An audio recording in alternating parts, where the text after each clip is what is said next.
The envelope arrived on a Tuesday, cream-coloured and thick, with my mother's perfect cursive spelling out my name like a summons. Inside, an invitation to Roman's engagement party. At the bottom, in Trisha's unmistakable handwriting, "Big family surprise planned. Don't miss it." My stomach dropped. Nothing good ever came from my mother's surprises. My name is Skylar, and I've been keeping my family's biggest secret for 11 years.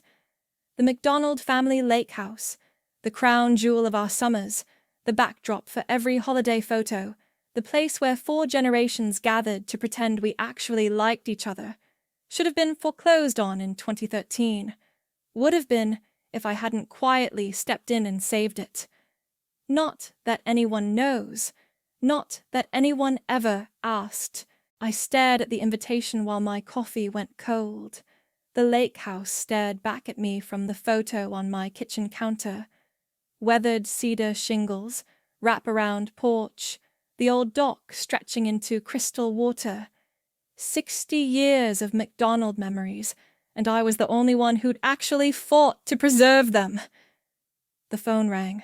Sawyer's name lit up the screen. "Please tell me you're not spiraling about that invitation," she said without preamble. "I'm not spiraling. You're spiraling. I can hear it in your voice. What's the worst that could happen?" I laughed, but it came out bitter. "You want the list alphabetically or chronologically?" "Sky, they can't hurt you anymore. You're 34. You have your own life, your own—" "They can always hurt me." The words slipped out before I could stop them. "That's what family does best." Sawyer went quiet. She'd watched the McDonald family dynamics for years, seen how my parents' golden child worship of Roman left me perpetually invisible. How I'd learned to anticipate their needs, solve their problems, clean up their messes, all while they looked right through me. "What kind of surprise do you think it is?" she finally asked. I already knew. Deep in my bones, I knew. "Something to do with the house." The house. God, where do I even start? Picture this. 2013, the height of Dad's midlife crisis. He'd invested the family savings in some cryptocurrency scheme that crashed harder than the Hindenburg. Mom was having daily meltdowns about losing our legacy, while Roman, 24 and fresh out of college, was planning a European backpacking trip with his trust fund money. Nobody asked me to fix it. Nobody even told me how bad things were. I found out by accident when I stopped by to drop off groceries and overheard Dad on the phone with the bank. Foreclosure proceedings. 60 days. I don't know what we're going to do. That night, I lay awake, calculating. My savings account, built from years of living below my means while my family spent like lottery winners. My inheritance from Grandma McDonald, the one person who'd ever really seen me. The promotion I'd just gotten at work. I could do it. I could save the house, but I was smart enough to protect myself. The next morning, I called a lawyer. "I want to buy the property outright," I told him, "but I want my family to be able to use it as long as they maintain it and respect the rules." Like a trust? Like a gift with conditions they'll never bother to read. The paperwork was elegant in its simplicity. I bought the house, cleared the debt, and set up an arrangement that let my parents think they were still in charge while I quietly handled the real responsibilities. Property taxes, insurance, major repairs, winterization, all me, all invisible. For 11 years, I've been the ghost in the machine. When the roof needed replacing after that bad storm in 2018, I handled it. When the septic system failed last summer, I handled it. When Roman threw that party in 2020 and his drunk friends put a hole through the living room wall, I handled it. And every summer, every holiday, Every family gathering, they all showed up like nothing had changed, like the house just magically maintained itself, like their perfect lake house paradise existed without effort or sacrifice. Roman would bring his latest girlfriend and regale her with stories about our family legacy. Mom would post Instagram photos of herself on the dock with captions about blessed family traditions. Dad would grill burgers and talk about teaching his grandkids to fish from the same pier where he'd learned. None of them ever said thank you. None of them ever asked how the bills got paid. I folded the invitation and set it on the counter. Whatever surprise they had planned, whatever new way they'd found to take me for granted, I was done pretending it didn't hurt. The lake house was mine. Legally, financially, completely mine. Maybe it was time they learned that. The engagement party was everything I expected. And worse, Roman had rented the country club's lakeside pavilion, complete with string lights and a champagne fountain that probably cost more than most people's monthly rent. Peyton looked stunning in a flowing blue dress that matched her eyes, though she kept fidgeting with her engagement ring like it didn't quite fit. "Skylar!" Mom's voice cut through the crowd like nails on a chalkboard. She swept toward me in a coral dress that screamed mother of the groom, her smile sharp enough to cut glass. "You made it! I wasn't sure you'd come." "Wouldn't miss it," I said, accepting her air kiss that smelled like expensive perfume and passive aggression. "Well, you look nice." Her eyes swept over my simple black dress with barely concealed disappointment. Very understated. Before I could respond, Roman appeared with Peyton in tow. My little brother had grown into the kind of man who commanded attention without trying. Tall, broad-shouldered, with Dad's easy smile and Mom's gift for making everything about him. "Sky, there's my favorite sister." He pulled me into a bear hug that felt genuine, which somehow made everything worse. "Your only sister," I reminded him. "Details." He grinned and turned to Peyton. "Babe, you remember Skylar?" "Of course." Peyton's smile was warmer than Mom's, but I caught something flickering in her expression. "Worry?" "It's so good to see you again." "Congratulations," I said. "When's the big day?" "Next spring," Roman said. "We're thinking about having the reception at the lake house. Can you imagine? Dancing on the back lawn, ceremony by the water." My chest tightened. "That sounds lovely. Oh, speaking of the house," Mom interjected, her voice taking on that sing-song quality that always meant trouble. "We should probably talk about your involvement there." "My involvement?" "Well, you do spend an awful lot of time there, almost like you think it's yours." She laughed, but her eyes stayed cold. "Some people might find that a bit presumptuous." The words hit like a slap. Around us, conversations continued, glasses clinked, people laughed, normal party sounds while my mother casually gutted me in public. "I'd just like to help," I managed. "Of course you do, sweetheart. You've always been so helpful." The way she said it made helpful sound like a character flaw. Sawyer materialized at my elbow like she had radar for my distress. "Trisha, what a beautiful party. You must be so proud." "Oh, we are. Roman's found such a wonderful girl." Mom beamed at Peyton, who had gone slightly pale. "They're going to have the most beautiful life together." "I need some air," I said quietly. Sawyer steered me toward the terrace. Behind us I heard Mom launching into the story of Roman's proposal, an elaborate scavenger hunt that ended at the lake house dock, naturally. "Breathe," Sawyer said once we were outside. Just breathe. Did you hear what she said? Presumptuous, like I'm some kind of squatter. She's baiting you. You know that, right? I did know. Mom had perfected the art of the public dig, comments designed to wound while maintaining plausible deniability. If I called her out, I'd be the one overreacting. Skylar? Peyton had followed us outside. She glanced back at the party, then stepped closer. Can I ask you something? Sure. This whole night. It feels planned, like really planned. Roman's been weird all week, and your parents keep exchanging these looks. She twisted her ring again. Is something going on? My stomach dropped. What kind of something? I don't know, but Roman mentioned something about a family announcement, and your mom keeps talking about new chapters and passing things down. Peyton's voice dropped. I'm probably being paranoid, but...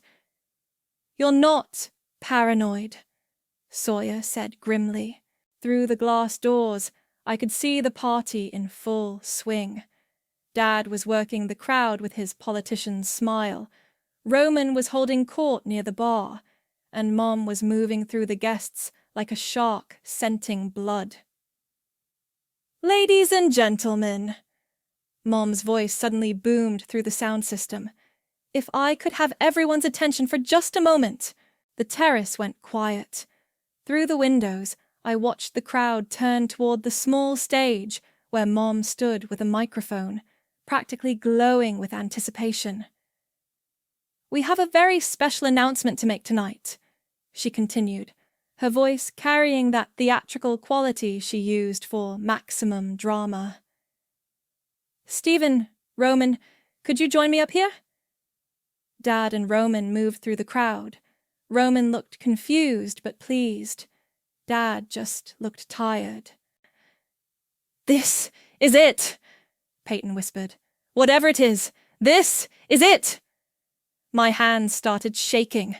11 years of secrets, 11 years of sacrifice, 11 years of being invisible while they played happy family with my money, my house, my life.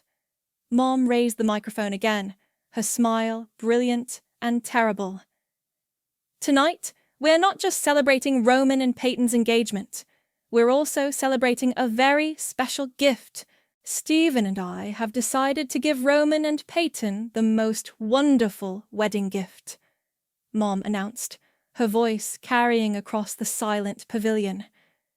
We're giving them the lake house. The crowd erupted in gasps and applause.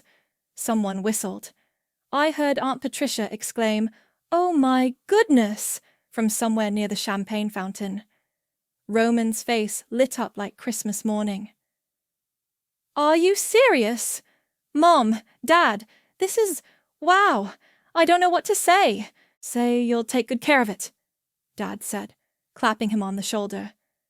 4 generations of McDonald's have made memories there. We absolutely will, Peyton said, though she looked stunned. This is so generous. I can't believe... Now, of course, Mom interrupted, her smile turning razor sharp. Skylar spends so much time there. She might feel a bit displaced, but I'm sure Roman won't mind if she wants to rent it occasionally. For a fair price, naturally. The laughter that followed felt like acid in my veins. Rent it. Rent my own house. The house I'd saved, maintained, and paid for while they all played pretend. That's so sweet of you to think of Skylar, someone called out. More laughter rippled through the crowd. I stood frozen on the terrace, watching my family's performance through the glass. 11 years of sacrifice reduced to a punchline. 11 years of being invisible. And now I was the comic relief. Sky. Sawyer's voice seemed to come from underwater. Sky, you need to... I need to what? The words came out steady, which surprised me. Stand there and smile while they give away my house? Peyton spun around. Your house? What do you mean your house? Inside, Roman was still basking in congratulations. Mom was telling someone about their generous hearts and family legacy. Dad was nodding along like he actually believed it. My hands had stopped shaking. Something cold and clear was settling over me, like ice forming on a lake. Skylar, Peyton pressed. What did you mean? I looked at her, really looked at her. Sweet Peyton, who was about to marry into this circus without knowing the truth, who was standing there grateful for a gift that wasn't theirs to give. I meant exactly what I said. I walked back into the pavilion. The crowd was still buzzing with excitement, people clustering around Roman and my parents. I moved through them like a ghost, heading straight for the stage. Excuse me, I said, reaching for the microphone. Mom's smile faltered. Skylar, what are you... I need to borrow this for a minute. I took the microphone from her suddenly slack grip. The feedback squeal made everyone wince and turn toward me. The pavilion went dead quiet.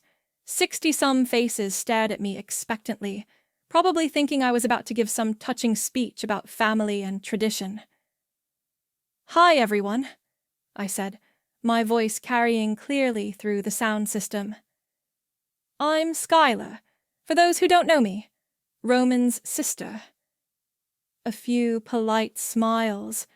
Roman looked confused but encouraging, like he thought I was about to toast him.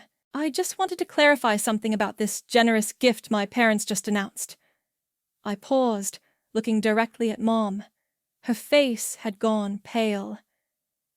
The thing is, they can't actually give Roman the lake house. Murmurs started up. Dad stepped forward. Skylar, what are you... They can't give it to him because they don't own it. My voice stayed calm, conversational even. I do. The murmurs turned to gasps. Roman's smile disappeared. I bought the house in 2013 when Mom and Dad were about to lose it to foreclosure. Paid off their debts, handled the transfer, and I've been maintaining it ever since. Property taxes, insurance, repairs. All me. For 11 years. That's not... Mom started. I have the deed in my purse if anyone wants to see it. I reached into my bag and pulled out the folded documents I'd brought, just in case. Along with 11 years of receipts, bank statements and maintenance records, the silence was deafening. Roman stood frozen on the stage, his face cycling through confusion, disbelief, and something that might have been horror. So while I appreciate the thought, I continued, they can't give Roman something that's already mine, though I suppose if he wants to rent it occasionally, we could discuss fair market rates. I handed the microphone back to Mom, whose mouth was opening and closing like a fish. Congratulations on your engagement, Roman. Peyton, you look beautiful tonight. I turned to walk away, but Mom's voice stopped me. How dare you? Her words were barely a whisper, but the microphone picked them up. How dare you embarrass this family? Embarrass your brother on his special night? I turned back. The crowd was riveted, phones probably already recording. Embarrass the family? I asked. Mom, you just tried to give away my house in front of 60 people. If anyone should be embarrassed, it's not me. Roman finally found his voice. Sky, this has to be some kind of mistake. The house has been in our family for... It still is in our family, Roman. It's just in my name now. Has been for over a decade. The crowd was buzzing like a disturbed beehive. I could see Aunt Patricia near the back, her eyes wide with what looked like vindication rather than shock. Dad stepped up to the microphone. Everyone, I think there's been a misunderstanding. No misunderstanding, Dad. Just 11 years of you assuming someone else would handle your problems while you took credit for the solution. I walked toward the exit, my legs somehow steady despite the earthquake I'd just triggered. Behind me, voices erupted, questions, accusations, demands for explanation. Sawyer caught up with me in the parking lot. "Holy shit, Sky, you actually did it!" "Yeah." I fumbled for my car keys. "I actually did it." "How do you feel?" I thought about it as I unlocked my car. How did I feel? Terrified, exhilarated, sick, powerful. "Ask me tomorrow," I said. My phone started ringing before I even made it home. Roman's name flashed on the screen. I let it go to voicemail. Then it rang again. And again. By the time I pulled into my driveway, I had 7 missed calls and a string of increasingly frantic texts. "Sky, what the hell just happened?" "Call me back now." "This is insane. We need to talk." "Mom is losing her shit. Dad won't even speak." I poured myself a glass of wine and sat on my couch, staring at my phone. Part of me wanted to call him back, to explain, to somehow make this easier. But the bigger part, the part that had been silent for 11 years, was done explaining. The doorbell rang at 9:30.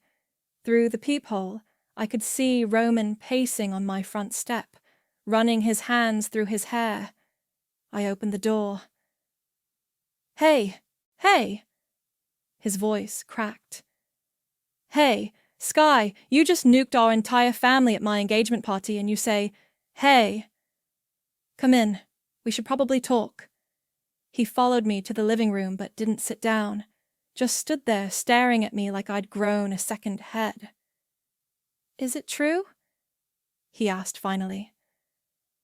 "Do you really own the house?" I pulled the deed from my purse and handed it to him. He unfolded it with shaking hands, his eyes scanning the legal language. "Jesus Christ!" He sank into my armchair. "This is dated 2013. You've owned it for 11 years. 11 years, 3 months, and 16 days. Why didn't you tell us?" When? When would have been a good time, Roman? During one of your stories about our family legacy? While Mom was posting Instagram photos of herself on my dock? While Dad was planning to teach his future grandkids to fish from my pier? Roman's face flushed. "It's not like that. It's exactly like that. You all treated that house like it was yours while I paid every bill, handled every repair, and made sure you had somewhere to make your precious memories. But why? Why would you do that and not tell us?" The question hung in the air. Why had I done it? Why had I spent 11 years being invisible, letting them take credit for my sacrifice? "Because I loved you," I said simply. "All of you. Even when you didn't see me, even when you took me for granted, I loved you enough to protect what mattered to you." Roman's eyes filled with tears. "Sky, I had no idea. If I'd known, what? You would have thanked me? You would have helped with the expenses? Or would you have just found a way to make it about you, like everything else?" "That's not fair. Fair." I laughed, but it came out bitter. "Roman, do you know what I've spent on that house? Not just the initial purchase, but maintenance, taxes, insurance, repairs. Over $400,000, while you were backpacking through Europe and buying sports cars and planning elaborate proposals." He went quiet. Outside, a car door slammed. Through my front window, I could see Mom marching up my walkway, Dad trailing behind her, looking like he'd rather be anywhere else. "They're here," I said. Roman looked toward the window. "Sky, maybe we should—" The doorbell rang, followed immediately by aggressive knocking. "Skylar Marie McDonald, you open this door right now," Mom's voice carried through the wood. I opened the door to find her red-faced and shaking with rage. Dad stood behind her, his hands shoved deep in his pockets. "How could you do this to us?" she demanded, pushing past me into the house. "How could you humiliate your family like that?" "I told the truth, Mom. That's all I did." "The truth?" She whirled around. "The truth is that you're a selfish, vindictive little girl who couldn't stand seeing her brother happy." "Trisha," Dad said quietly, "maybe we should calm down and—" "Don't you dare tell me to calm down, Stephen.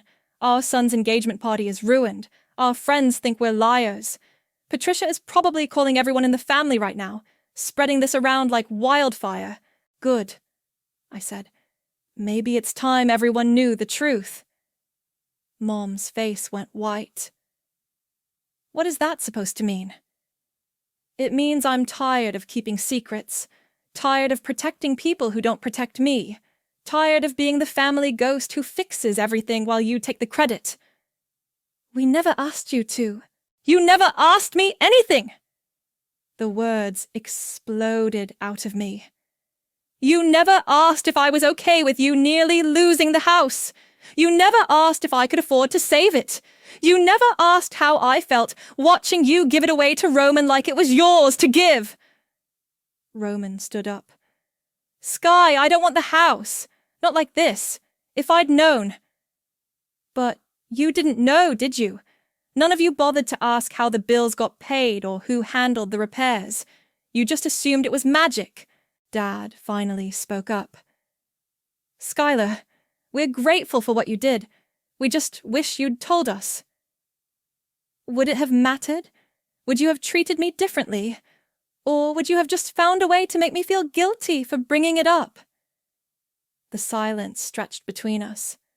Mom was staring at me like I was a stranger. "I want everyone out of the house by the end of the month," I said quietly. "What?" Roman's voice was barely a whisper. "You heard me. 30 days to remove your belongings. All of you." "You can't be serious," Mom said.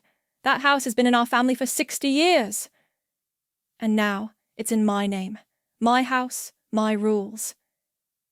"Skylar," Dad said, his voice pleading. "This is your family. We can work this out." "No, Dad, we can't. Because this isn't about the house.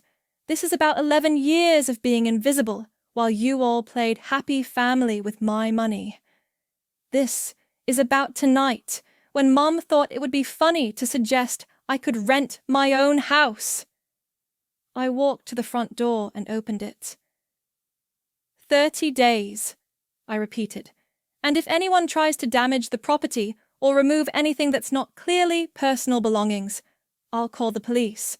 They filed out in stunned silence. Roman was the last to leave, pausing in the doorway. "Sky, I'm sorry. I really am." "I know you are, Roman. But sorry doesn't fix 11 years. I closed the door and leaned against it, my heart pounding. Through the window, I watched them get into their cars and drive away. My phone buzzed with a text from Sawyer. "How are you holding up?" I typed back. "Ask me in 30 days. The next morning brought a text from Aunt Patricia.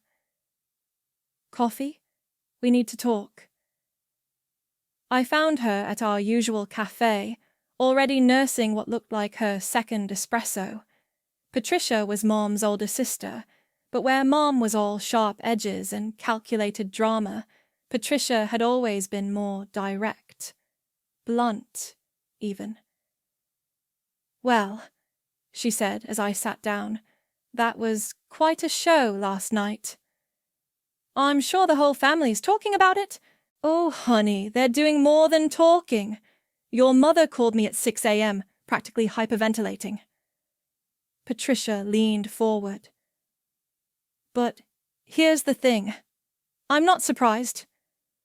"You're not?" "Skylar, I've watched your family dynamics for years. I've seen how they treat you, how they take you for granted. What surprises me is that it took you this long to snap. The barista called my name. I retrieved my latte, grateful for the momentary distraction. There's something else, Patricia said when I sat back down. Something your mother doesn't want anyone to know. What do you mean? That financial crisis in 2013. It wasn't just bad investments. Tricia had been dipping into your grandmother's trust fund for years. Small amounts at first, then bigger ones. She was supposed to be managing it for the family, but she was using it like her personal piggy bank. My coffee suddenly tasted like ash. Are you serious? Dead serious. I have the bank statements to prove it. She's been covering it up ever since, moving money around, hoping no one would notice. Does Dad know? I doubt it. Stephen's always been willfully blind when it comes to your mother's creative accounting. My phone buzzed. Roman's name appeared on the screen. That's probably him wanting to negotiate, Patricia said, nodding at my phone. I answered. What's up, Roman? Sky, we need to talk. Can you meet me at the house? There are some things we need to figure out. Like what? Like how we're going to split this fairly. The house should belong to the whole family, not just you. I looked at Patricia, who was shaking her head vigorously. Roman, I bought the house, with my money. It's not a family asset to be split. But it's been our family home for decades. You can't just kick us out because you have some paperwork. I can, actually. That's exactly what ownership means. This is insane, Sky. You're tearing apart our family over money. I'm not tearing apart anything. I'm just done pretending that my sacrifice doesn't matter. I hung up and looked at Patricia. He wants to negotiate. Of course he does.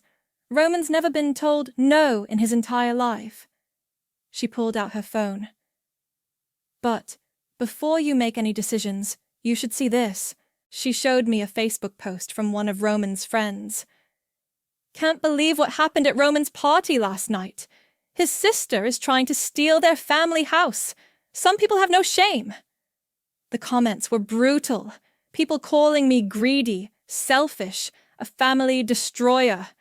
Someone had even shared a photo of me from the party with the caption, "This is what entitlement looks like." It gets worse, Patricia said, scrolling down. Your mother's been busy this morning. She showed me Mom's post. Heartbroken by recent family events. Sometimes the people closest to you are the ones who hurt you most, praying for healing and forgiveness. The comments were full of support for Mom, people offering prayers and asking what happened. She was playing the victim perfectly. She's good at this, I said. She's had years of practice, but Skylar, you need to know, I'm on your side.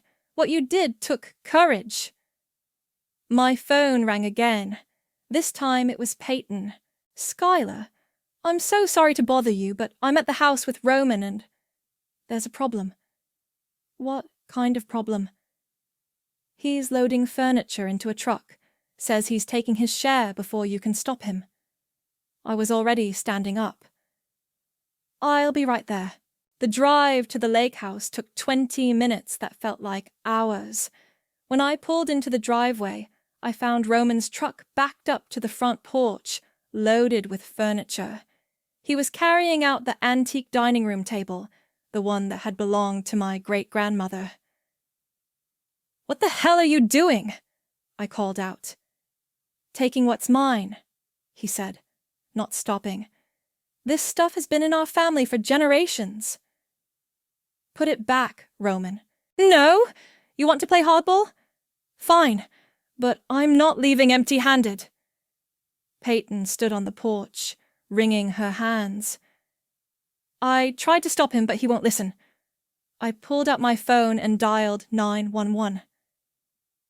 What are you doing? Roman demanded. Calling the police. You're stealing from my property. You wouldn't. Try me."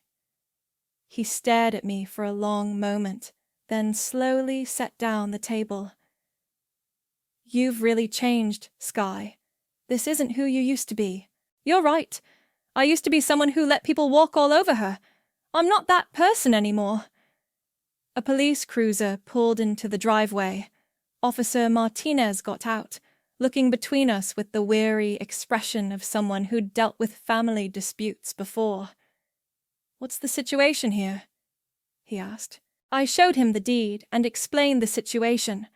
Roman tried to argue that the furniture was family heirlooms, but the officer was clear. Without proof of ownership, everything in the house belonged to me. "I'm going to need you to put everything back," Officer Martinez told Roman. "This is ridiculous," Roman muttered, but he started unloading the truck. When he finished, he turned to me. "You know what, Sky? Keep it all. Keep the house, keep the furniture, keep your precious victory. But don't expect to have a family when this is over." He got in his truck and drove away, leaving Peyton standing on the porch. "I'm sorry," she said quietly. "He's not handling this well." "Are you okay?" She nodded, but her eyes were red. I never expected our engagement to start like this. Peyton, can I ask you something? Did you know about their financial problems in 2013? No. Roman never mentioned anything like that. She paused. But there have been other things, little things that didn't add up, like how they always seemed to have money for trips and parties, but Roman mentioned they couldn't afford to fix the roof a few years ago. Because I fixed the roof. Oh. Understanding dawned in her eyes. "Oh, Skylar, how long has this been going on?" 11 years. She sat down on the porch steps. "No wonder you're angry." "I'm not just angry, Peyton. I'm done. Done being invisible. Done being taken for granted. Done pretending that love means letting people use you." She nodded slowly. "For what it's worth, I think you're brave. What you did last night, it took guts." "Thanks. That means more than you know." As she walked to her car, I stood on the porch of my house. Really, my house, and looked out at the lake. The water was calm, reflecting the afternoon sky like a mirror. For the first time in 11 years, I felt like I could breathe. The harassment started 3 days later. First, it was the phone calls. Unknown numbers at all hours, hanging up when I answered. Then came the social media posts. Roman's friends sharing family loyalty memes with pointed captions. Someone created a fake Facebook account using my photo and posted about being a greedy sister who steals from family. I was deleting the latest round of nasty comments when Sawyer called. "Have you seen the neighborhood app?" she asked without preamble. "No. Why?" "Someone posted your address with a story about you stealing a family home from your disabled veteran brother." "Roman's not a veteran. He's never even been in the military." "I know that. You know that. But the internet doesn't care about facts." I pulled up the app on my phone. Sure enough, there was my address with a sob story about how I'd manipulated legal documents to steal from my hero brother who served our country. The comments were already piling up, people calling me a disgrace, threatening to teach me a lesson about family values. "This is insane," I muttered. "It gets worse. Someone threw eggs at your house last night. Mrs. Chen next door caught it on her security camera." I looked out my front window. Sure enough, dried egg residue streaked down my garage door. "I'm calling the police." "Already did. They're sending someone over."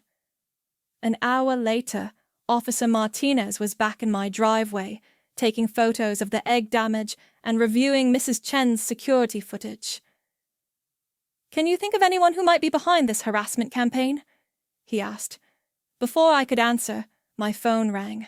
Mom's name flashed on the screen. "Skylar, we need to talk," she said when I answered. Her voice was different, shaky, desperate. "I'm kind of busy right now, Mom." "Please, I'm at the coffee shop on Main Street. Just give me 10 minutes.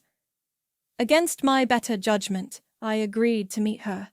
Officer Martinez said he'd file a report and increase patrols in my neighborhood. I found Mom at a corner table, clutching a tissue and looking older than I'd ever seen her. Her perfect makeup was smudged, her hair less than perfectly styled. "Thank you for coming," she said as I sat down. "You have 10 minutes. "Skylar, this has gone too far. The whole family is falling apart. Your father isn't speaking to me. Roman's friends are posting horrible things online, and Patricia is telling everyone about—" She stopped abruptly. "About what?" "Nothing. It doesn't matter." "About the trust fund money you stole?" Her face went white. "She told you. She told me everything. How you've been embezzling from Grandma's trust for years. How the 2013 crisis wasn't just bad investments. It was you covering up your theft." Mom's hands shook as she reached for her coffee. "It wasn't stealing. It was family money. I was going to pay it back." "With what? Dad's cryptocurrency schemes?" "You don't understand the pressure I was under. Keeping up appearances, maintaining our lifestyle, making sure you kids had everything you needed." "Everything we needed?" "Mom, I've been supporting myself since I was 18. Roman's the only one who got everything handed to him." "That's not true." "Isn't it? When's the last time you asked how I was doing? When's the last time you celebrated one of my achievements?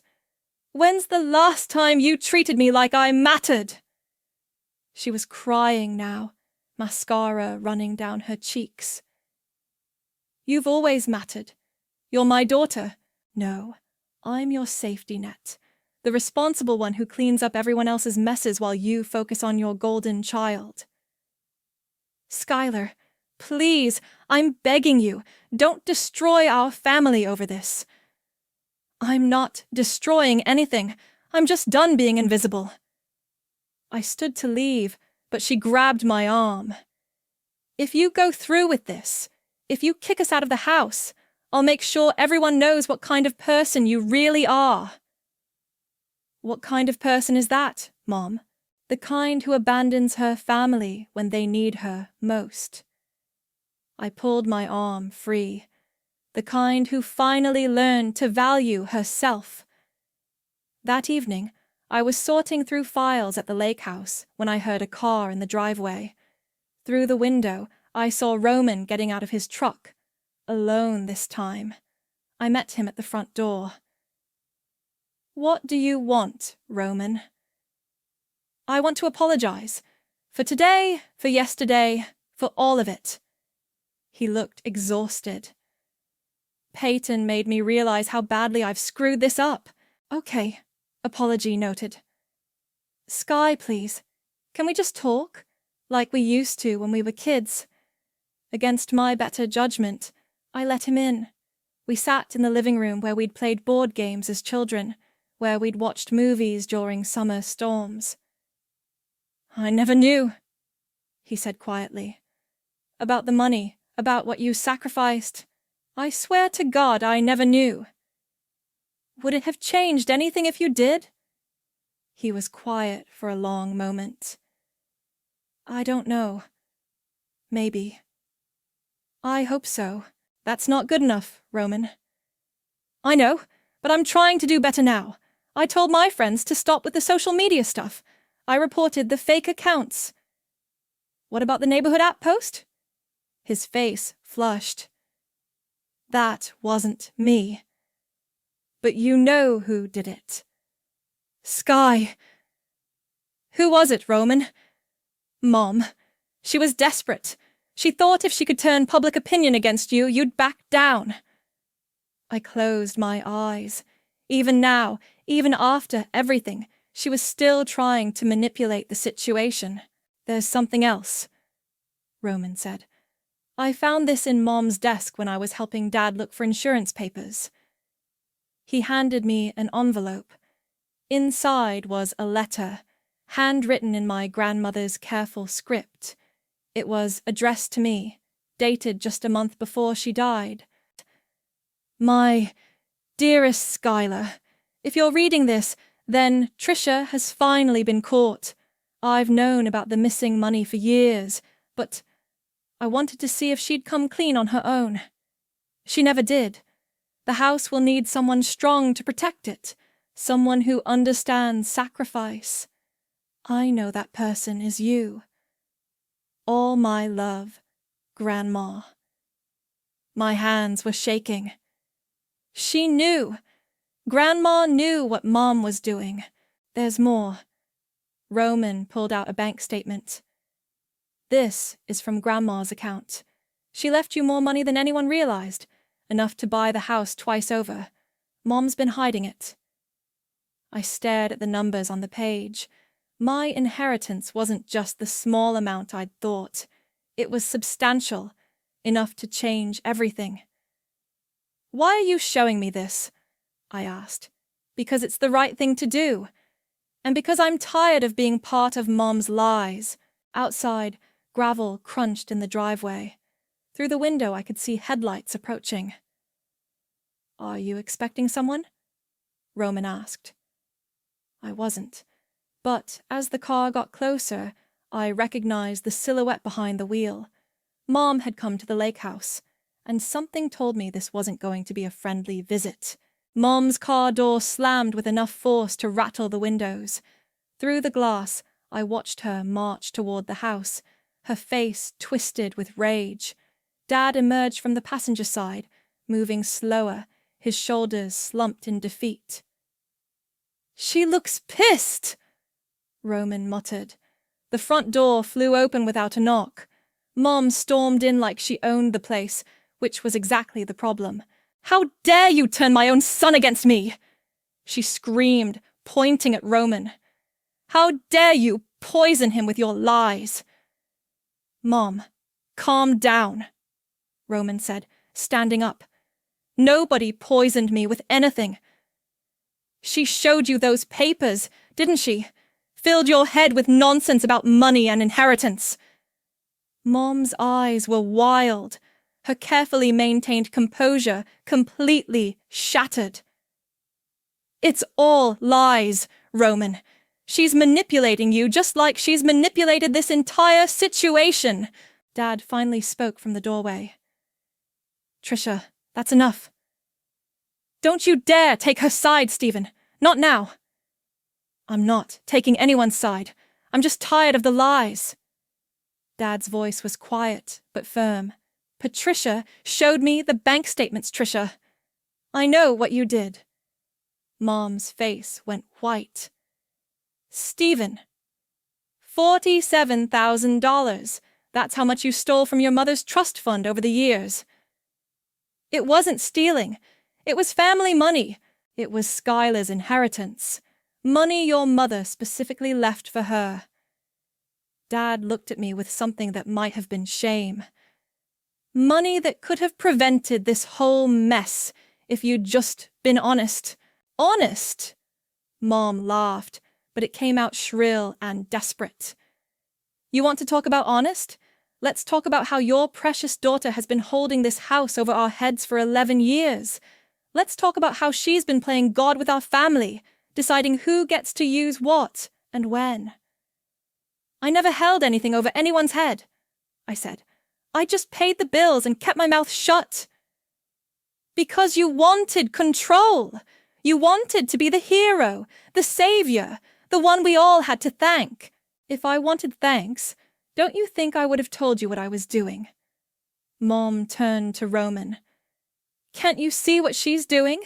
She's tearing our family apart because she's jealous. Jealous that you're getting married. Jealous that you're happy. Jealous that everyone loves you more than they love her. Roman's face hardened. Stop it, Mom. It's true. She's always been jealous of you, ever since you were born. She can't stand that you're the favorite. Maybe I'm the favorite because you made me the favorite. Roman's voice cracked. Maybe I got all the attention because you gave it to me while ignoring Sky completely. That's not... It is true. God, Mom, when's the last time you asked Sky about her job, her life, her dreams? When's the last time you celebrated anything she accomplished? Mom's mouth opened and closed like a fish gasping for air. I'll tell you when, Roman continued. Never. Because you were too busy making everything about me, and I was too selfish to notice. Roman, please. No, I'm done. Sky saved our house, maintained it for 11 years, and never asked for credit. And your response was to try to give it away to me like it was yours to give. He shook his head. I'm ashamed of us. All of us. Mom turned back to me, her desperation palpable. Skylar, please, I'm your mother. Doesn't that mean anything to you? It used to, I said quietly. But you've spent 34 years showing me exactly how much I mean to you. That's not fair. Fair. Mom, you just spent the last week trying to destroy my reputation online. You posted my address on neighborhood apps with lies about me stealing from a veteran. You've turned half the family against me with your victim act. I was protecting our family's reputation. You were protecting yourself, just like you always do. Dad stepped forward. Trisha, we need to go. Now. I'm not leaving until she agrees to be reasonable about this house. The house is mine, I said. Legally, financially, completely mine. There's nothing to negotiate. But we're family. Family doesn't steal from each other. Family doesn't lie and manipulate and throw each other under the bus when things get difficult. Mom's face crumpled. For a moment she looked genuinely broken. Skylar, I'm sorry. I'm so sorry for everything. Please don't do this. Please don't kick us out. You have 27 days left, I said. I suggest you use them to pack. And if we don't? Then I'll have you removed. Mom stared at me like she was seeing a stranger. Maybe she was. The old Skylar would have caved by now, would have found some compromise that let everyone save face while she absorbed the cost. But the old Skylar was gone. Fine, Mom said, her voice turning cold. Keep your precious house, but don't expect to be welcome at family gatherings anymore. Don't expect Christmas cards or birthday calls. Don't expect anything from us ever again. I stopped expecting things from you years ago, Mom. She turned and walked toward the door, Dad following behind her. At the threshold, she paused. You'll regret this, Skylar. Someday you'll realize what you've thrown away. And it'll be too late, maybe. But at least I'll regret it with my dignity intact. After they left, Roman and I sat in silence for a long time. The house felt different somehow, lighter but also emptier. So what happens now? He asked finally. Now I change the locks. Tomorrow I start fresh. And us? What happens to us? I looked at my little brother. Really looked at him. For the first time in years, I saw genuine remorse in his eyes. That's up to you, Roman. But if you want a relationship with me, it has to be real. No more golden child act. No more taking me for granted. We start over as equals, or we don't start over at all. He nodded slowly. I'd like that. Starting over, I mean. Good. But first, you need to help me with something. What? I pulled out my phone and showed him the locksmith's number I'd already looked up. Help me change these locks. It's time to make this official. As we waited for the locksmith to arrive, I stood on the porch looking out at the lake. The water was still, reflecting the last light of sunset like a mirror. For the first time in 11 years, I felt like I was home. The locksmith finished installing the new deadbolt just as the sun disappeared behind the trees. Roman helped me test each lock, the metallic clicks echoing through the quiet evening air. "That's it then," he said, pocketing the old keys I'd given him to dispose of. "No going back now." "No going back?" I agreed. My phone buzzed with a text from an unknown number. "You think you've won, but this isn't over. Family always finds a way to get even." I showed it to Roman. His face darkened. "That's not from me," he said quickly. "I swear." "I know. It's probably one of Mom's flying monkeys." "What are you going to do?" "Nothing. Let them waste their energy on empty threats." I deleted the message. "I'm done giving power to people who don't deserve it." Roman's phone rang. Peyton's name appeared on the screen. "Hey, babe," he answered. "Yeah, we're just finishing up." "What? Are you serious?" His face went pale. "We'll be right there." He hung up and turned to me. "Mom's at Peyton's apartment. She's been there for 2 hours, crying on the doorstep, begging Peyton to convince me to come to my senses." "Jesus. Peyton's afraid to leave her there, but she doesn't know what to do. Mom keeps saying she's going to wait until I come home." I grabbed my keys. "Come on." "Where are we going?" "To end this." The drive to Peyton's apartment complex took 15 minutes.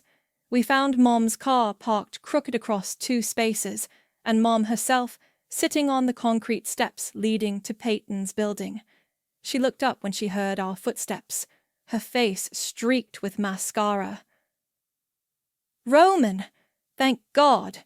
I knew you'd come." Peyton appeared in the doorway above us, looking exhausted and uncomfortable. "I'm so sorry," she called down. "I didn't know what else to do." "It's okay," I called back. "We'll handle this." Mom struggled to her feet, swaying slightly. "Roman, please, you have to listen to me. Your sister is destroying our family." "Mom, you're drunk," Roman said quietly. "I'm not drunk. I'm devastated. My own children are abandoning me." "We're not abandoning you. We're just not enabling you anymore." "Enabling?" Mom's voice rose. "I gave you everything. I sacrificed everything for this family." "What did you sacrifice, Mom?" I asked. "Because from where I'm standing, it looks like I'm the one who did all the sacrificing." "You don't understand. You've never understood what it's like to be responsible for everyone else's happiness." "Actually, I understand that perfectly. I've been responsible for everyone else's happiness for 11 years. The difference is, I never made anyone else pay the price for it." Mom turned to Peyton, who was still standing in the doorway. "Peyton, please, you're going to be part of this family. Help me make them understand." Peyton came down the steps slowly. "Mrs. McDonald, I think you should go home. Sleep this off. Maybe things will look different in the morning." "Things won't look different. She's taking away our home." "It was never your home," I said. "It was mine. I bought it, I maintained it, I protected it, and I'm done pretending otherwise." "But where will we go for holidays? Where will we make memories?" "You'll figure it out, the same way millions of other families do." Mom's face crumpled again. "I never meant for it to go this far. I wanted Roman to have something special, something that showed how much we love him. You could have shown him love without stealing from me," I said. "You could have been honest about the financial problems. You could have asked for help instead of just taking what you needed. Would you have helped? You'll never know, will you? Because you never asked. Roman stepped between us. Mom, this has to stop. The manipulation, the guilt trips, the attempts to turn everyone against each other. It's over. So you're choosing her over me. I'm choosing honesty over lies. I'm choosing accountability over blame. I'm choosing to be better than I've been. Mom looked between us, seeming to finally understand that her usual tactics weren't working.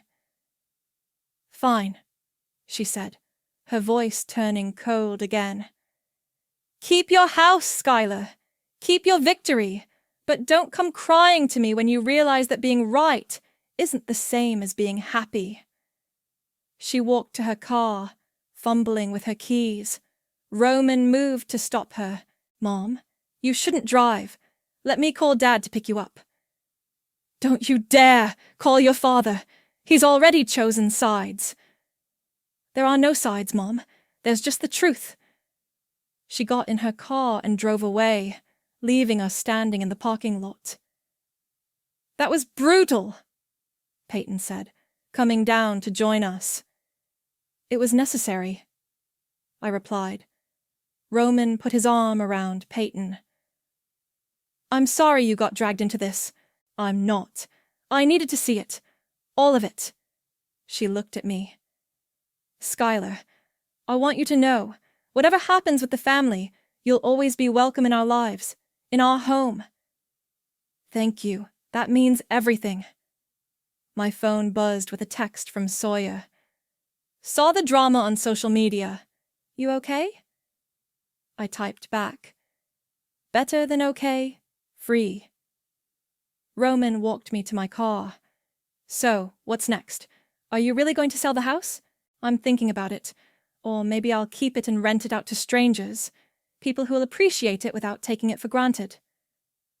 And us? The family. There is no us anymore, Roman.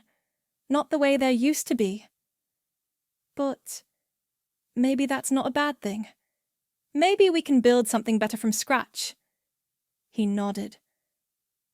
I'd like that. Good, but it starts with you taking responsibility for your part in all this.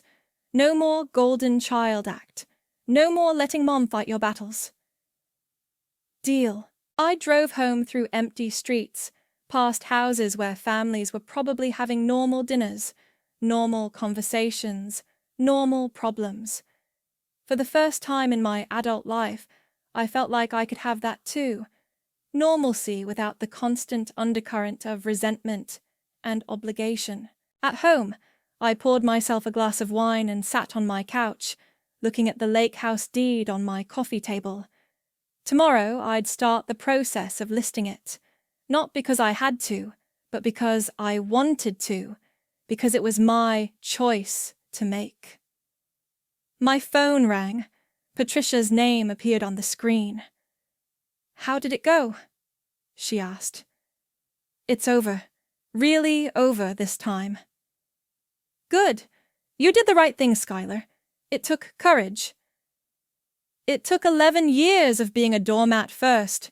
Better late than never. And for what it's worth, your grandmother would be proud.